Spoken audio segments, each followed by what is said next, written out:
Good morning. At the outset, I'd like to thank Professor Mokaram for the invitation to present at this prestigious meeting, and also for this opportunity to visit your wonderful country. Fungi are present everywhere. Therefore, it is perhaps not surprising that we see a lot of fungal keratitis, particularly in India, where I come from, where the weather is hot and wet,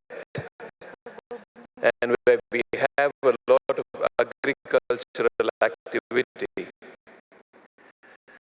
So I'm here to share with you in the next 15 minutes some of our experiences in India with managing this important problem in the cornea.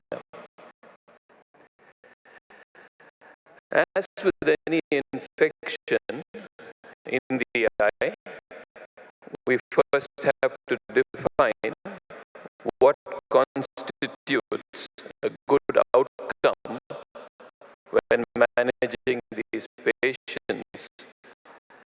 And if we have an ulcer like this, which is present right in the visual axis of fungal infection, it is quite important to be able to treat this at an early stage so that we can get it to heal with a quite little scar such as this, which does not affect the visual outcome for the patient.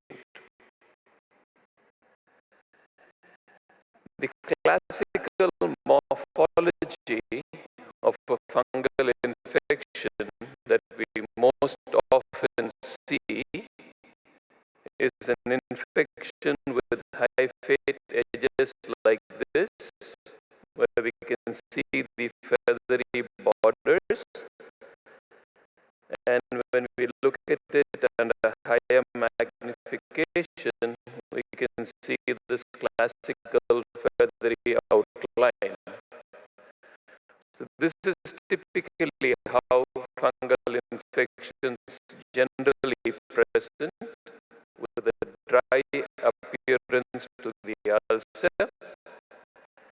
And as you treat the ulcer, the morphology remains, the edges still remain feathery and bordered, but the scarring comes in, and after treatment, it quietens down to a scar. But sometimes you can also see fungi with other appearances, and this is a fungal infection with these kind of nodular infection in the edges.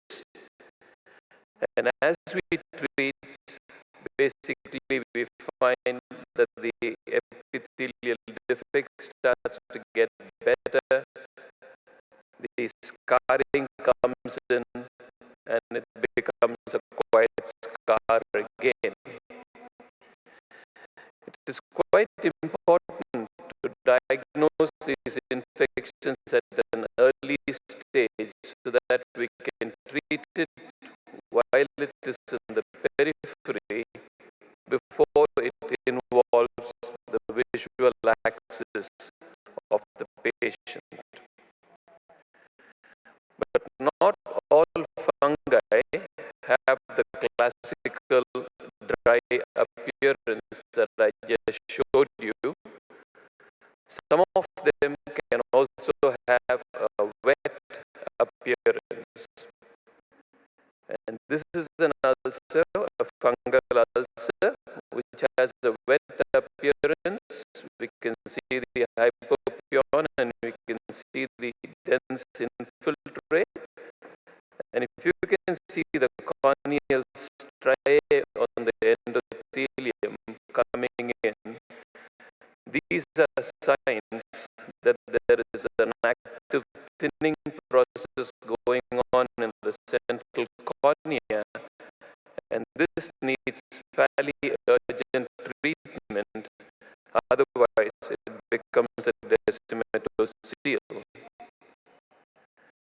So as you treat the infection with medications, it gets better, but now we get to see an epithelial defect, and this is the time when medicamentosa starts to come in, when the toxicity from the medicines becomes important, and at this stage, reducing the medicines fairly quickly is important so that it can heal with a quiet scar, again trying to preserve the visual axis. And the last type of fungus that we see is one that appears like a plaque on the cornea. So we can see the fungal hyphate edges and the borders, but we see the central plaque.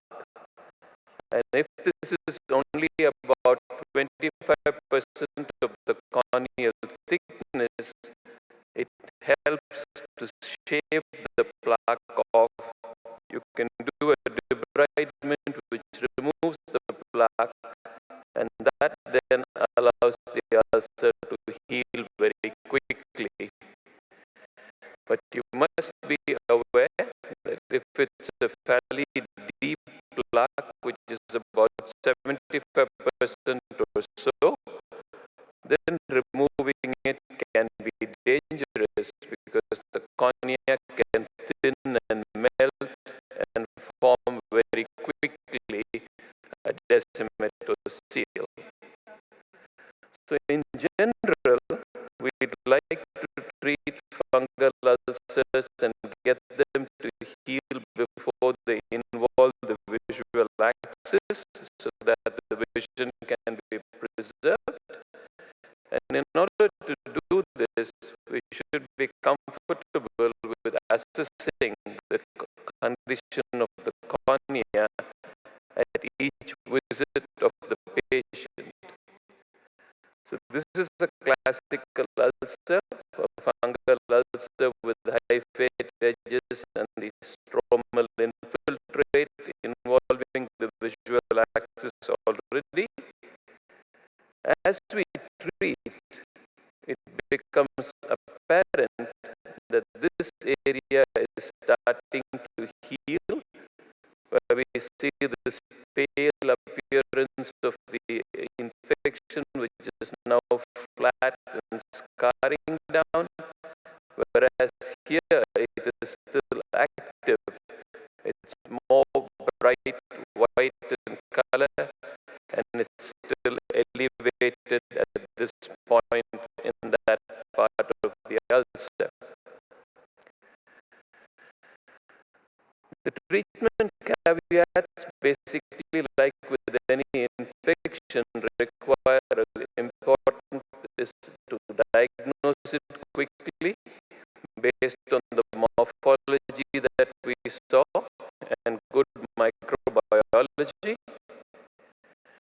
If the ulcer is looking like a fungus, but which does not respond classically to treatment or initially responds and then escapes treatment, we have to be careful about this. I'll show you why. And in India, a study from a big institute in South India showed us that for our ulcers, which are typically fusarium filamentous organisms, the use of the newer agent oriconazole is no better than natamycin. So in our part of the world, natamycin and amphotericin B still remain the mainstays of treatment. We use amphotericin B because it has slightly better corneal penetration as opposed to natamycin, which is a purely surface-acting drug.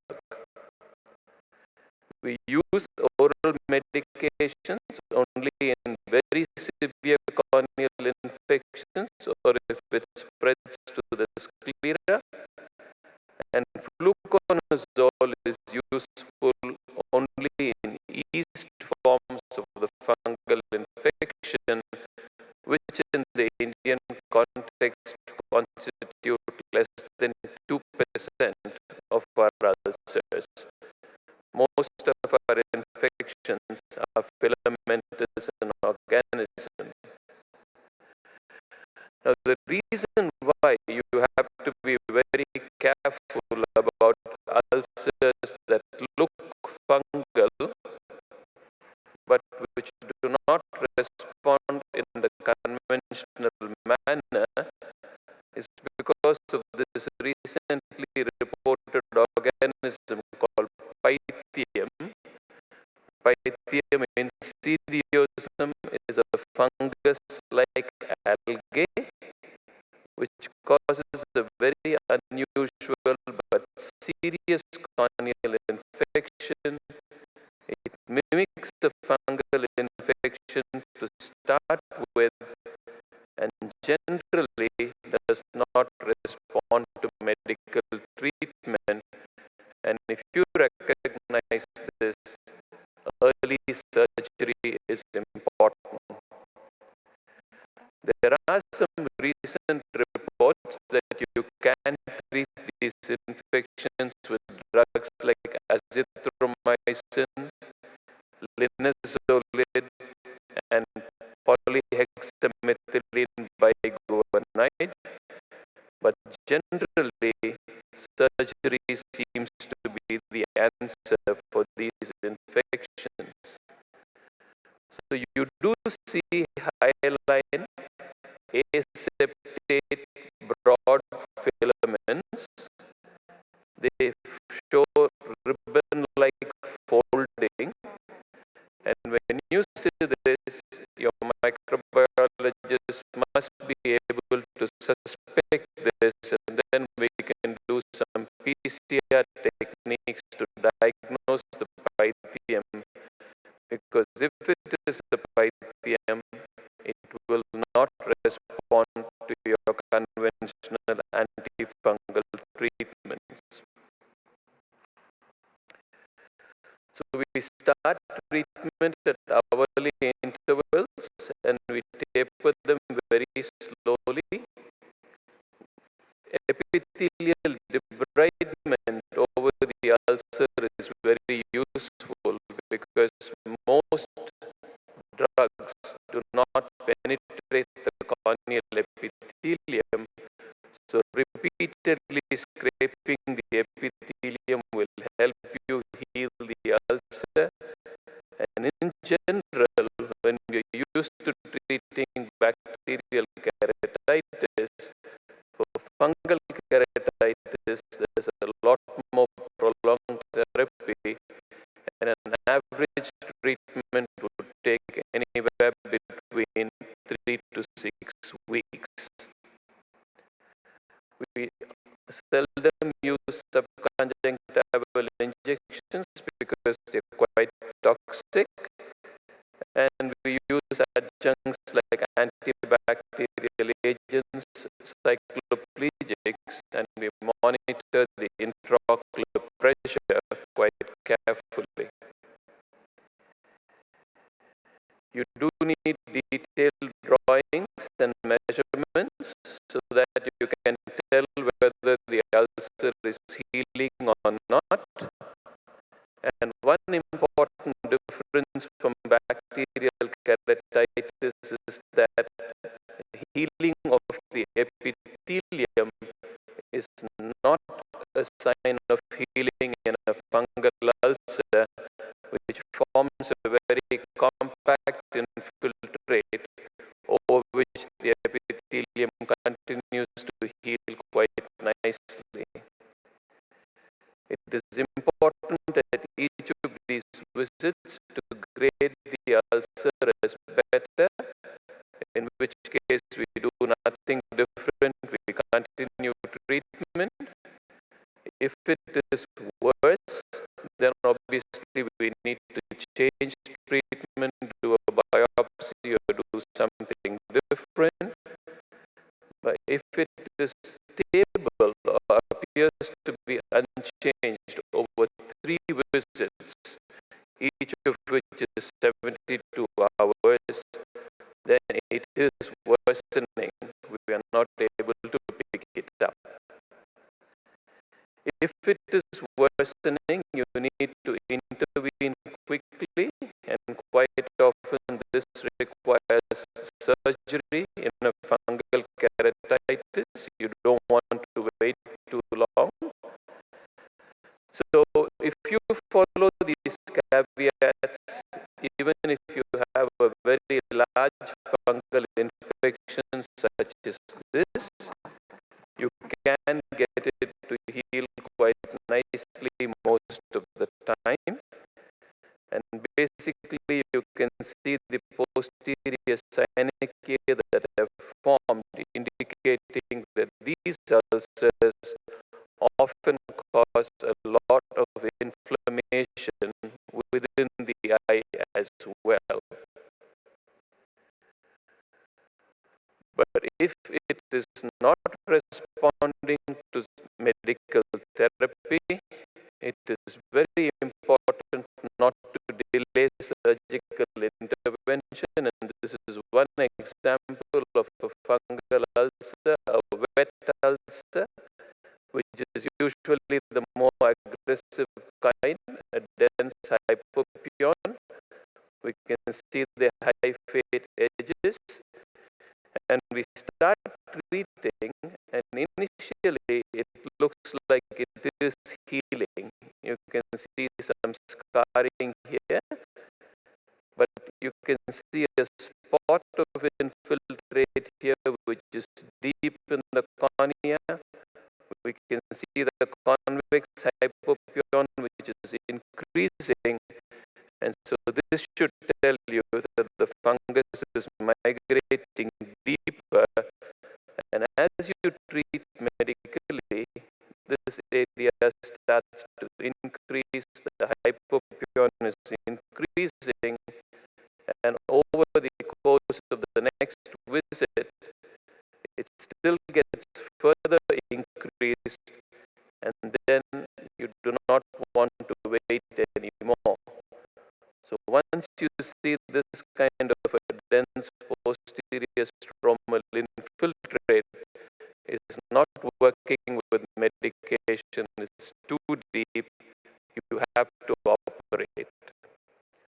So this is the appearance day 1 after therapeutic keratoplasty. We do see a lot of fibrin, but if you treat them with over the course of the next 6 weeks, the eye does recover fairly well.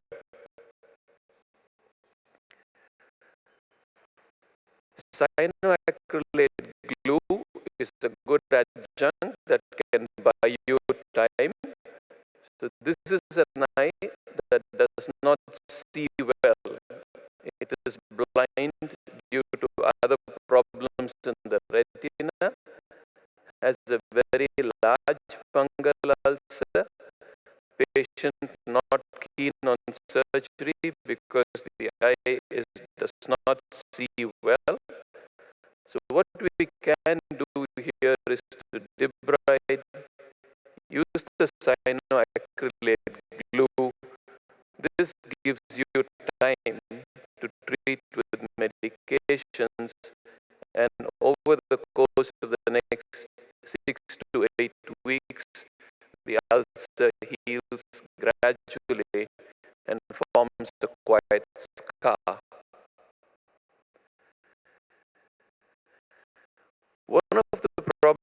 we have in India is that general ophthalmologists sometimes will use steroids if the corneal process does not seem to be responding quickly enough. And in a fungus, this potentiates deeper migration of the bug, and therefore is something that is best avoided.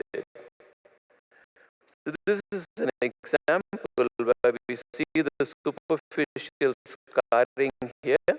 This is healing, but you see the deep part here with the spread. You can see the hypopion, and as you treat, because the patient has received steroids in the start, it continues to worsen. There is a granular hypopion which is increasing, the convexity is increasing, and here again, steroid-treated fungal infections are quite dangerous. It is better to operate quickly, and this is how it works. You operate quickly, and then you can salvage this eye over time.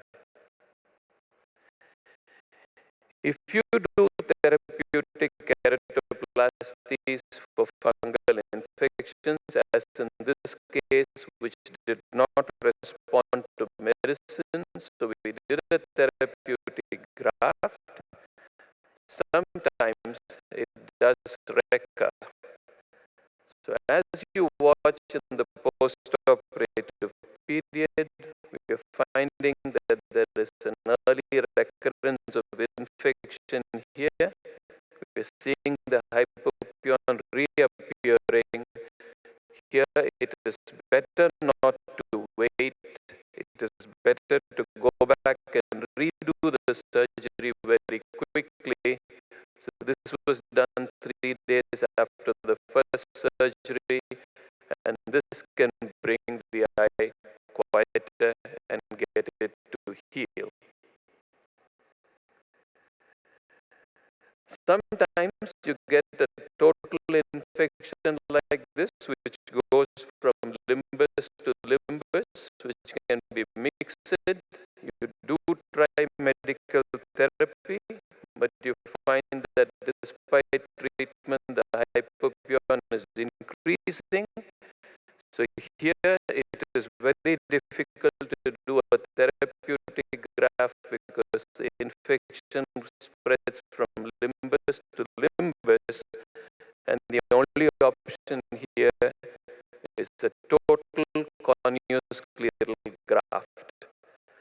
So here we have basically transplanted the entire cornea with the sclera from limbus to limbus, and when you do this, you can get the eye to heal nicely, and this is how it looks after about 2 months of surgery.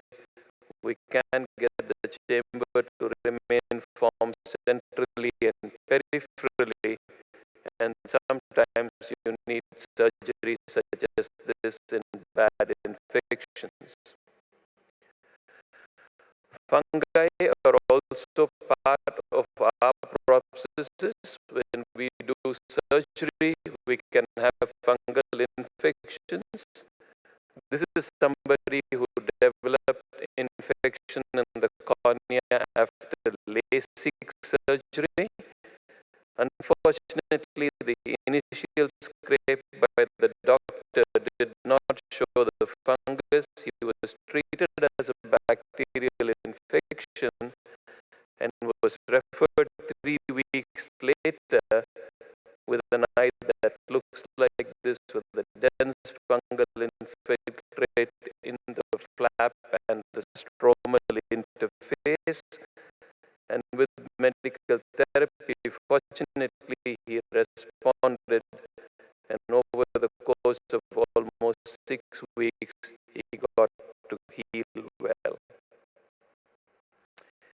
The medications we use pretty much which are amphotericin B, which is 50 milligrams of the powder.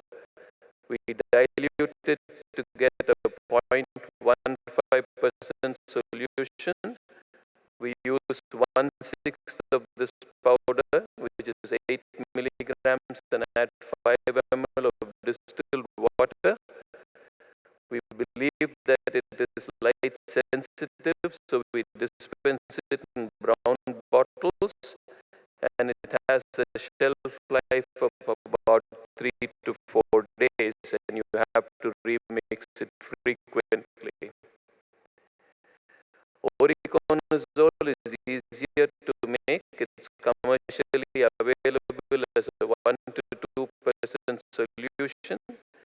And in severe infections, we use oral antifungals like oriconazole at 100 to 200 milligrams twice daily, itraconazole at 200 milligrams twice daily, and fluconazole only if it is an yeast infection, and posaconazole and caspofungin are not available in India at the moment. One of the recent things that we're doing now is to give intrastromal and intracameral injections of amphotericin or oriconazole, and this is the strength that we use. If we have an infection that is not responding, we will inject 5 micrograms intrastromally or 10 micrograms of amphotericin intracamerally, and for the oriconazole it's 10 times that, 50 micrograms intrastromally or 100 micrograms intracamerally. And just to share with you one example of this is a fungal infection which you see around the part of May, and 3 days later, despite medication, you can see that it is spreading.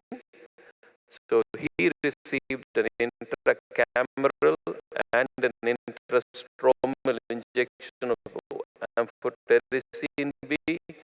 This is the next day. You can see that the infection is starting to come under control, and then with medicines it becomes a quiet scar over the course of the next 5 weeks. So when you have infections that are typically not responding to medications, you can consider intrastromal and intracameral injections of antifungals as well. So basically, to conclude, fungal keratitis can present in many forms. It's important to be aware of the various morphologies. In Indian conditions, 98% are filamentous, so that is useful to know, which tells you what antifungals to use. We are using many routes for antifungal therapy now: topical, oral, intracameral, and intrastromal. And despite all this, sometimes surgical intervention is required. But if you follow these caveats and treat them at the appropriate time, quite